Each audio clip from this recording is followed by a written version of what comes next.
Donc, on peut voir ces trois plans d'existence, un peu comme une salle de ciné. On a l'écran, on a le projecteur, d'accord? Et dans ce projecteur, il y a la bobine, et il y a une source de lumière. Donc, la réalité physique, donc la 3D comme la plupart l'appellent, on pourrait voir ça comme l'écran. Donc c'est le monde de l'effet. Et ce que tu vois sur cet écran, ben, ça nous vient tout simplement du projecteur, et plus précisément de ce qu'il y a dans la bobine. Donc ce projecteur, si tu veux, ce n'est que la cause.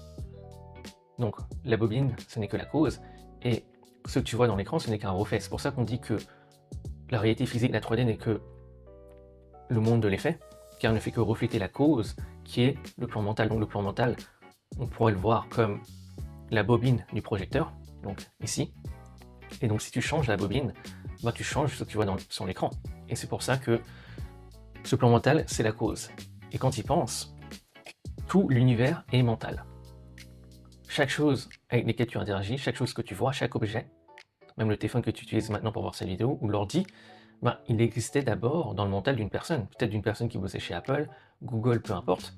Et si tu dis, ouais, ben, les personnes avec lesquelles j'interagis, les plantes, ben, toutes ces choses-là ont été imaginées dans le mental divin. D'accord? Et donc, pour parler du divin, donc, on peut le voir comme la source, et qui est ici le plan spirituel, qui est donc la lumière du projecteur.